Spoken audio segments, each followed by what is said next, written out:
very warm welcome to Awakening with Brahma Kumaris. Welcome, Sister Shivani. Thank you so much. Om Shanti. Om Shanti to you.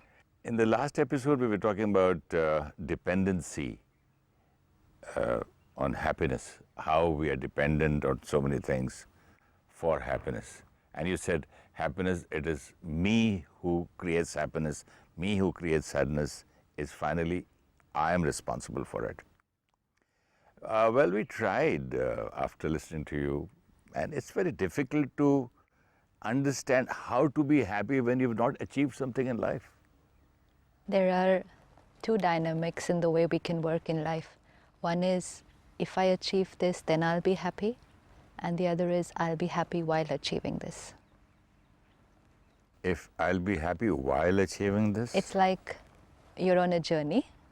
Let's say from X to Y, you're on a journey. So Y is my destination, whether I'm going by road, by train, by air, or whatever. And when we leave for the journey, what does that others say to us? Have a safe journey. You'll never say, reach your destination this way or that way. Anyways, what matters is reaching the destination. No. That's what is today's, it's the in thing that you've got to, by hook or crook, you've got to reach the destination. Okay, so let's look at the programming this way, that I've set a goal for myself in life, whether it's marks for a student, whether for a professional it's my position in my organization where I have to reach, whatever it may be, or it could be something in my relationships. I've set a goal for myself that this is where I have to go. Very important. We're not going to be able to lead our life without goals and aims and objectives, because if it's without goals, we'll become very passive. You know, I wouldn't know where I'm heading. So I set a goal. Now the other thing that I do with it is, I tell myself, I'll be happy when I reach the goal. When I reach the goal. If nahi, I am going to reach the goal. I'm very sure. I'm working towards it and I'm going to reach the goal. So I'll be happy when I reach the goal. When I reach the goal. So now the goal could take 6 months, it could take 6 years, whatever, depending on the goal I've set. So I start moving. Let's say for a professional, it is, I'm going to reach this particular position in my organization in the coming 2 years. I will reach this position. Right now, I am here. Now I start my journey. The way I work, the way I'm with my colleagues, the way I am performing. Continuously at the back of my mind, when I reach here, I will be happy. Yes, right. Now, if there is a little delay in the way I'm working, if people around me are a little uncooperative, if there are little obstacles coming in the way on my journey, what will happen to me? Unhappy? Yeah, because I will create stress. I will create anxiety. Why? Because you are coming in the way of my happiness. Okay. Not just of my goal, of my happiness. You know, let's say I'm going to walk from here to there, and my mind says happiness is there. Okay. So I start walking. Now while I'm walking, you're in the way. And because you're in the way, and I see you as in the way of my happiness, I'll do anything to get you out of the way. It could be shout at you. If you're just a junior, I will shout at you, because I will say, work fast because you're in the way of my happiness. If you are a colleague and I think you're a threat to me reaching the goal, I can plot anything against you to get you out of the way. If I have to compromise on my values, let's say you stand in the way and you say, if you're honest, you'll have to stop here for 1 week. And if you just tell a lie, you can go there quickly, faster. I wouldn't even think twice before using the other method. I'll just tell a lie. I'll tell a lie. That's where I started compromising on my values and principles on my journey. Because I thought my values and principles were delaying my process. But if you're going to get there. happiness, if you say a lie, how does it matter? If you're going to get happiness, we'll see whether we get happiness. No, right now we're still on the journey. We haven't reached the destination. But I can create anger, I can create stress, I can compromise on my values and principles. Doing all this on the way, what have I been creating on the journey? All these negative emotions. Okay. So for 6 months, I create anxiety, stress, it can have a disturbance in my relationships, it will create problems for me with people at work, my inner state of mind will be in all upheaval, it will start having an effect on my physical health. But doing all this after 6 months, on that decided date, I have reached my goal, Then, how will I feel? don't you think you'll be happy? I will.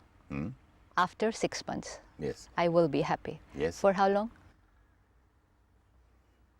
That's a good question. Important is, if I have created all these negative emotions on the way, Oh. I've experienced and I have created and I have transmitted to everyone around me, and I'm going to because get of that back after 6 also months. receive, not only after 6 months, even during those 6 months, I'm doing all this exchange of negativity. All this is happening during those 6 months. So it's like I've fallen down, I've hurt myself, I've stumbled, I'm bruised, I'm everything, and I reached there. I've reached there. But by the time I reach there, I'm totally in pain. Okay? But I've reached there. So I'm very happy that I've reached my goal. But my conditioning says that happiness is dependent on achievement. So once I've achieved it, You want to further achieve. yeah, So it is becoming achieve. achieve. And during achieving, you go home and say, "Oh, I'm so sorry. I've been behaving like this. I'm just coming home at late night. I'm disturbing you all, troubling you all. I'm so sorry, but I have to achieve that I target." have to achieve because my happiness is there. So it's basically setting your goals. Even if you set 6-month goals or 2-year goals, it means 6 months I'm going to get bruised and hurt emotionally. So this means we are not just postponing happiness, we are actually creating unhappiness all the way throughout, and which is going to multiply and multiply when you say achieve, multiplying of unhappiness, and in the end what will happen? Exactly. So now just see your life. Let's say you've set 6 monthly goals. In 6 months A, destination, another 6 months B, another 6 months C. Let's say first 6 months to reach A, I was bruised because I created hurt, anger, whatever. So by the time I reach A destination, my emotional strength has already become weaker. Now the next journey from A to the next destination B. By this time, my strength is already less. Same environment, same people, same situations, but a lower emotional strength, which means I'm going to get even more bruised because my strength is low to face situations. So then I reach B. Emotional strength? My power to face situations. Emotional strength. I will get hurt more easily. I will Irritable. react. I will get irritated. But don't you think all these things make you physically also weak? Physically, it was already there. It's going to have an effect on the body. But when we're at that young age, we are in our 20s or 30s, it has less impact on the body. So we think it's absolutely fine. This is natural. This is the way to live. Of course, now recently, it has started showing signs of the body at a much sooner age. But otherwise, till your 30s, you're fine. It's after that that you will start feeling and you will start getting hypertension and diabetes and all. But that's a later stage. But because we accepted stress as a part of our life, we also accept the physical symptoms as a part of our life. You know, today the belief system is stress is natural. Yeah, but don't you think that when you have to achieve something, I still don't understand how a person can be very happy without achieving. He comes home as a failure. Tomorrow he comes home with so many problems. He goes for a job, for example, and goes round and round and round. He doesn't get it. And Okay, let's say I'm looking for a job. okay, And I've tried for the last 6 months and I'm not getting a job. And I'm very demotivated and I'm very upset. And you're a friend. What would you say to me? as a friend, I'll say, don't worry, yaar, hota hai, it'll happen. Don't worry, one day you'll get it. And if you need something from me, I can help you monetarily. But if I say, how can I not be worried? I haven't got a job for the last 6 months. So then what you're going to say to me? I'll just say, by worrying, will you get it? So then, just let's say it to ourselves, by worrying, will I get it? But that is very easily said than But done. that's the solution. Because the more I worry, the more my state of mind is low, the more it shows on my body language, the more I lose enthusiasm. How will I get a job? What is needed for a job? For me to get a job, I need confidence. I need to be enthusiastic. I need to be ready to face the challenges what the new job offers. But if I'm like this, my state of mind, Demoralized, and do you think I will keep somebody like that for yes, my... so will you keep? So it's not about you know what has happened. It's about what I need to do now. How does my state of being have to be? I have to take care of that. Otherwise, I'm into the vicious cycle of negativity. And then why 4? I can try 10 jobs and I'm not going to get it because I'm not taking care of that candidate who's going for the job. Who's going to keep a person who's demotivated and given up in life?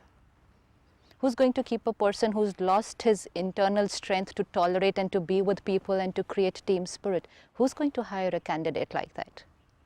So whatever may be the situation, however challenging they may be, I'm not going to get the solution unless I take care of myself.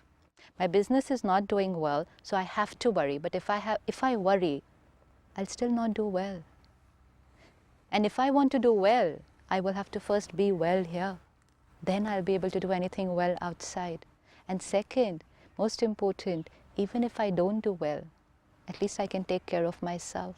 I had a guru who told me once, that she said there was a man who was having a very, very big problem in the courts, had a court case, and he was very much worried about it. And he was furthermore worried about his wife's health. She was very sick.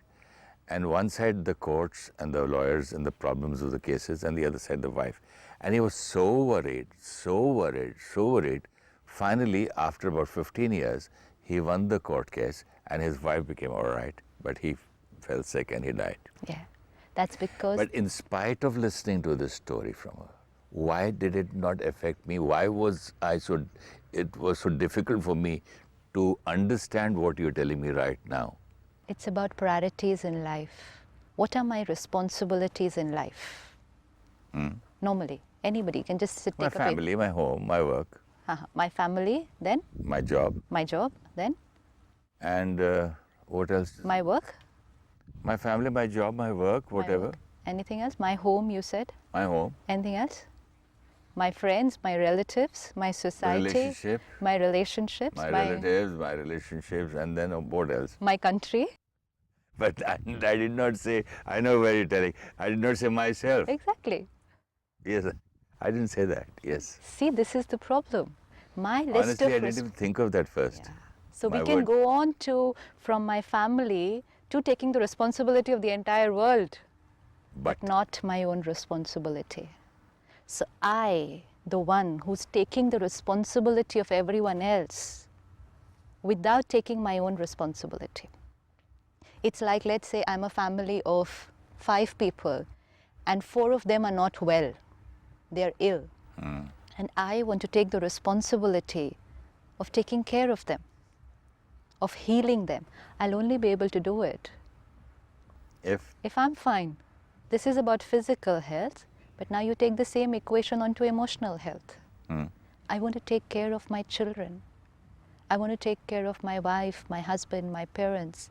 I want to see to it that they are happy, but I'm in pain.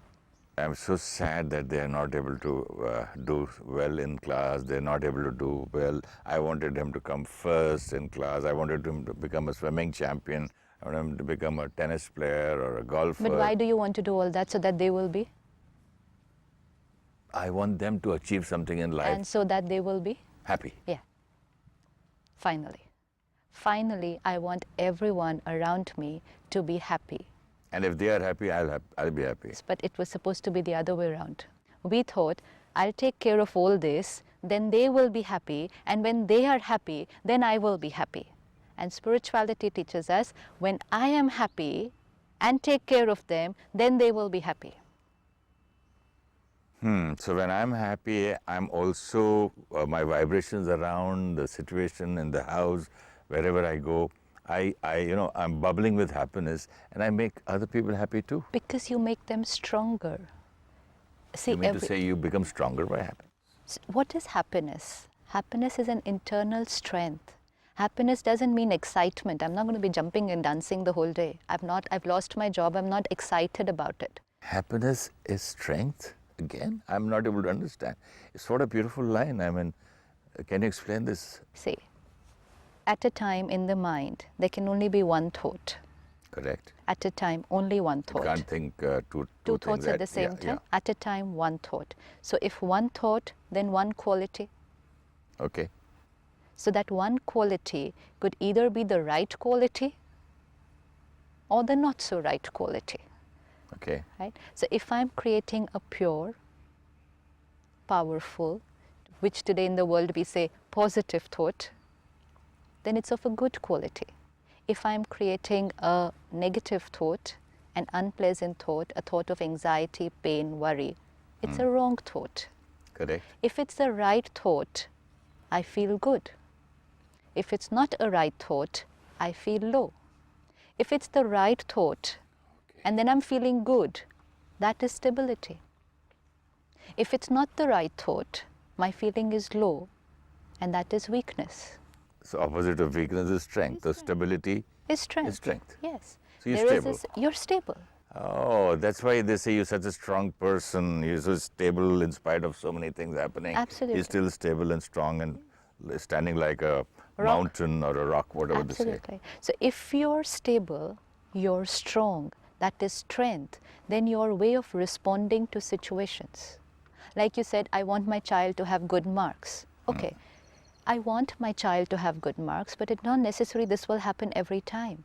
There could be a time where he will not get those marks which I think he should get, or what he's capable of getting, or what I feel he should get, because then he'll do better in life. The day he doesn't get those good marks, what is my state of mind?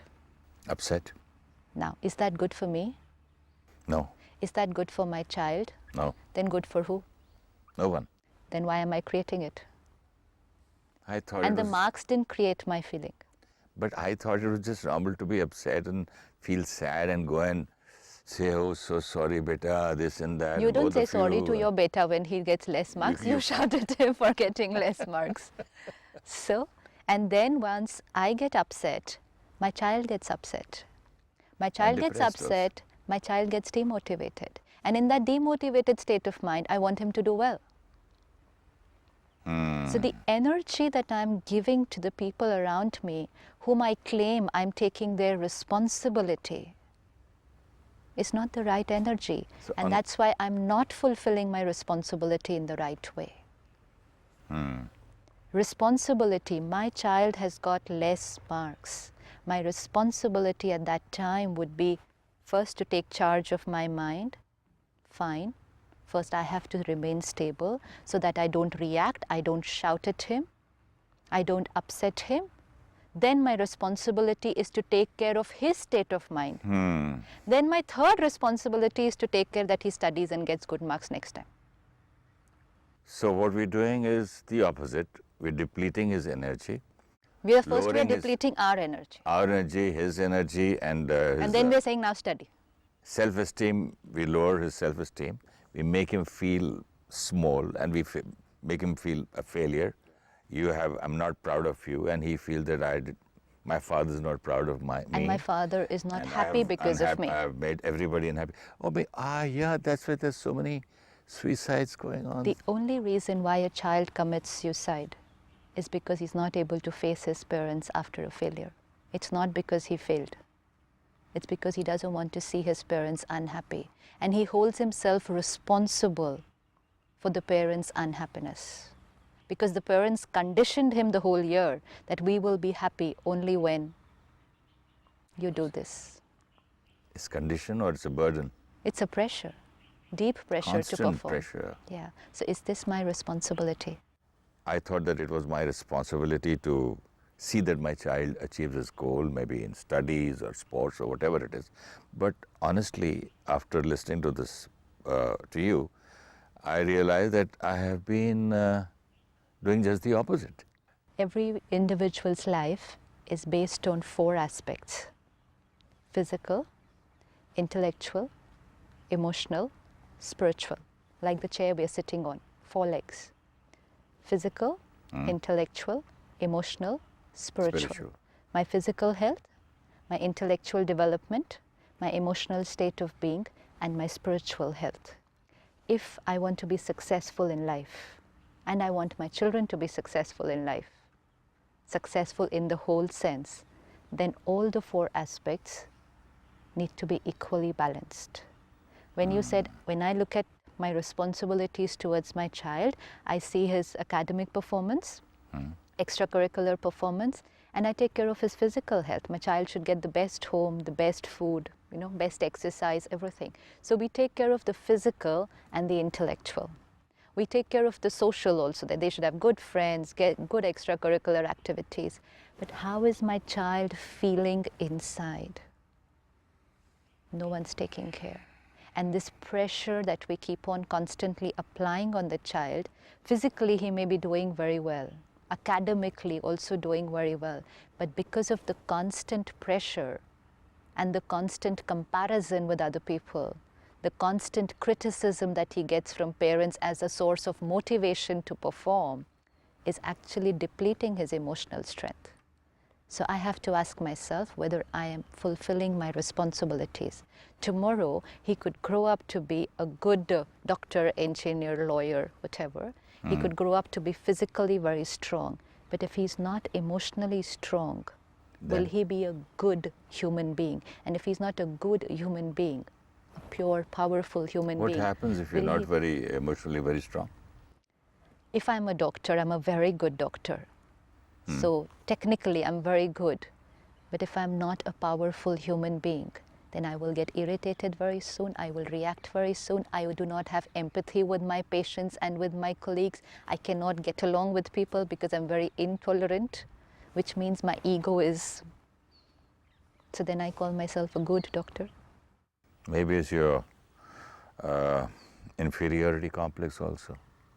Maybe. So because no one took care of it while I was growing up, and no one taught me how to take care of it, because they only taught me how to read, how to write, how to speak, how to talk. Nobody taught me how to think. But that's what happened, Sister Shivani. We knew only about IQ earlier. Then came EQ. Now it's come SQ. Yeah, spiritual quotient. The way I The am. world never knew about it.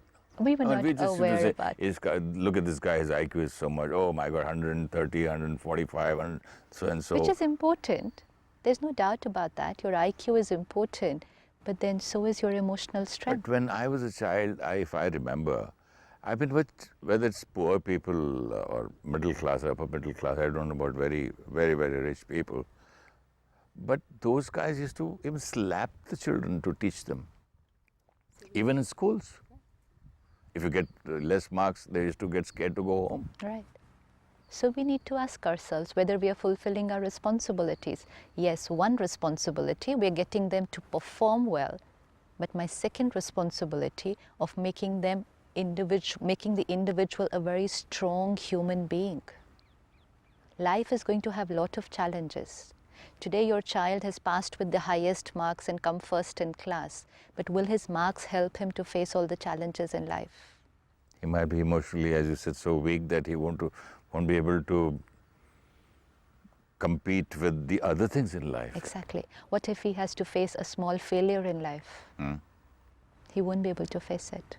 What if he has to work with people whom he cannot adjust and accommodate with? He won't be able to adjust easily anyway. So that is what it is. We did not take care of that responsibility. And why were we not taking care of that aspect of our children's life? Because we were not taking care of that aspect of our own life.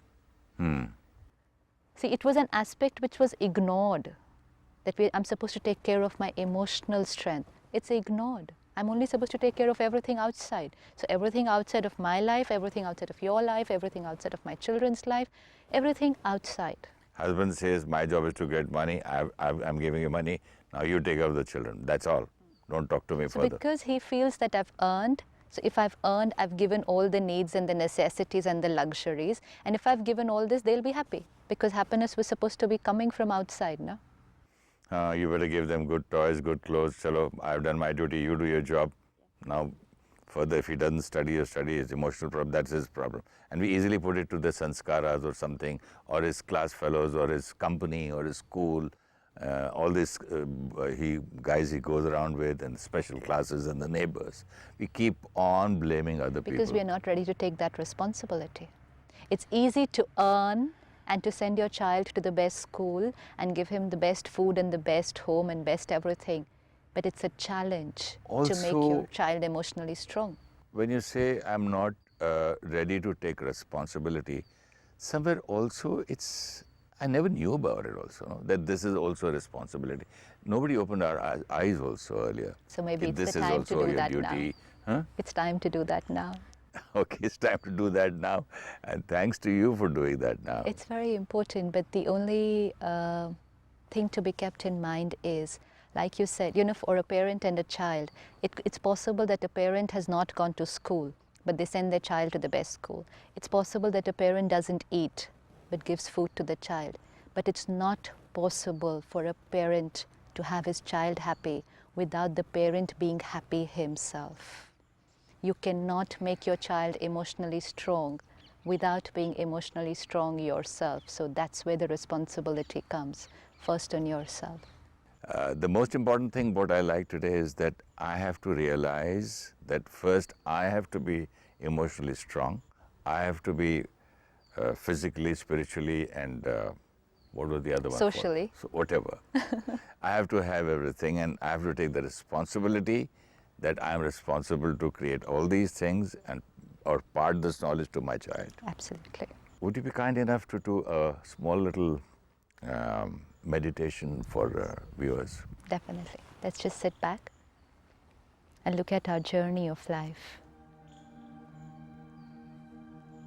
Aims, objectives, goals and achievements, milestones to cover.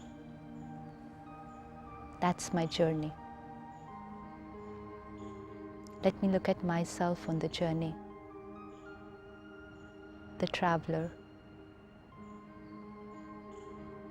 with a changed consciousness. Happiness is not at the destination. Happiness is my state of being on the journey. I am happy, stable, in control, powerful while I'm on the journey. Whatever may be the obstacles on the way, my first responsibility to take care of my state of being, the way I respond. This is my responsibility. Om Shanti. Om Shanti. Be stable and happy till we meet again. Namaskar.